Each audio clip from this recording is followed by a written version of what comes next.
friends. I'm joining you today to read you one of my favorite all-time books. It's called Miss Rumphius. The story and pictures were done by a woman named Barbara Cooney. The Lupin Lady lives in a small house overlooking the sea. In between the rocks around her house grow blue and purple and rose-colored flowers. The Lupin Lady is little and old, but she has not always been that way. I know.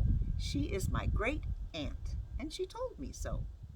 Once upon a time, she was a little girl named Alice, who lived in a city by the sea. From the front stoop, she could see the wharves and the bristling masts of tall ships. Many years ago, her grandfather had come to America on a large sailing ship. Now he worked in the shop at the bottom of the house, making figureheads for the prows of ships and carving Indians out of wood to put in front of cigar stores. For Alice's grandfather was an artist. He painted pictures, too, of sailing ships and places across the sea. When he was very busy, Alice helped him put in the skies. In the evening, Alice sat on her grandfather's knee and listened to his stories of faraway places. When he had finished, Alice would say, "When I grow up, I too will go to faraway places, and when I grow old, I too will live by the sea." "That is all very well, little Alice," said her grandfather, "but there is a third thing you must do." "What is that?" asked Alice. "You must do something to make the world more beautiful," said her grandfather. "All right," said Alice, but she did not know what that could be. In the meantime, Alice got up and washed her face and ate her porridge for breakfast. She went to school and came home and did her homework, and pretty soon she was all grown up. Then my great aunt Alice set out to do the three things she had told her grandfather she was going to do. She left home and went to live in another city, far from the sea and salt air. There she worked in the library, dusting books and keeping them from getting mixed up, and helping people find the ones they wanted. Some of her books told her about faraway places. People called her Miss Rumphius now. Sometimes she went to the conservatory in the middle of the park. When she stepped inside on a wintry day, the warm, moist air wrapped itself around her, and the sweet smell of jasmine filled her nose. "This is almost like a tropical isle," said Miss Rumphius, "but not quite." So Miss Rumphius went to a real tropical island where people kept cockatoos and monkeys as pets. She walked on long beaches, picking up beautiful shells. One day she met the Bapa Raja, king of a fishing village. "You must be tired," he said. "Come into my house and rest." So Miss Rumphius went in and met the Bapa Raja's wife. The Bapa Raja himself fetched a green coconut and cut off a slice at the top so that Miss Rumphius could drink the coconut water inside. Before she left, the Bapa Raja gave her a beautiful mother-of-pearl shell on which he had painted a bird of paradise and the words, "You will always remain in my heart." "You will always remain in mine, too," said Miss Rumphius. My great aunt, Miss Alice Rumphius, climbed tall mountains where the snow never melted.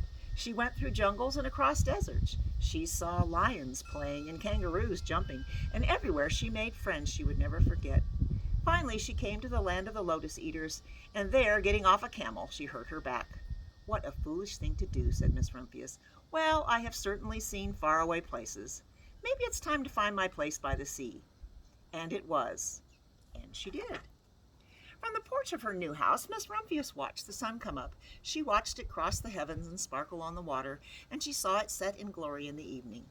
She started a little garden among the rocks that surrounded her house, and she planted a few flower seeds in the stony ground. Miss Rumphius was almost perfectly happy. "There's still one more thing I have to do," she said. "I have to do something to make the world more beautiful." "But what? The world already is pretty nice," she thought, looking out over the ocean. The next spring, Miss Rumphius was not very well. Her back was bothering her again, and she had to stay in bed most of the time. The flowers she had planted the summer before had come up and bloomed in spite of the stony ground. She could see them from her bedroom window, blue and purple and rose-colored. "Lupins," said Miss Rumphius with satisfaction. "I have always loved lupins the best. I wish I could plant more seeds this summer so that I could have still more flowers next year." But she was not able to. After a hard winter, spring came. Miss Rumphius was feeling much better.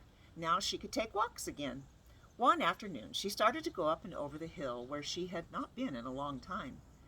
"I don't believe my eyes," she cried when she got to the top, for there on the other side of the hill was a large patch of blue and purple and rose-colored lupins. "It was the wind," she said as she knelt in delight. "It was the wind that brought the seeds from my garden here, and the birds must have helped."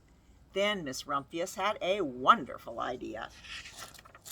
She hurried home and got out her best seed catalogs. She sent off to the very best seed house for 5 bushels of lupin seed. All that summer Miss Rumphius, her pockets full of seeds, wandered over fields and headlands, sowing lupins. She scattered seeds among the highways and down along the country lanes. She flung handfuls of them around the schoolhouse and back of the church. She tossed them into hollows and along stone walls. Her back didn't hurt her any more at all, and now some people called her that crazy old lady. My great Aunt Alice, Miss Rumphius, is very old now. Her hair is very white. Every year there are more and more lupins. Now they call her the Lupin Lady. Sometimes my friends stand with me outside her gate, curious to see the old lady who planted the fields of lupins. When she invites us in, they come slowly. They think she is the oldest woman in the world. Often she tells us stories of faraway places. When I grow up, I tell her, I too will go to faraway places and come home to live by the sea.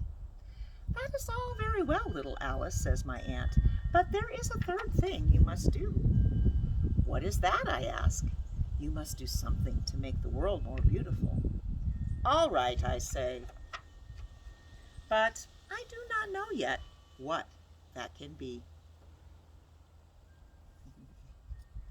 Miss Rumphius. I hope you enjoyed it as much as I do. It's one of my favorites. See what you can do to make the world more beautiful. Just a smile works really well. Have a great day.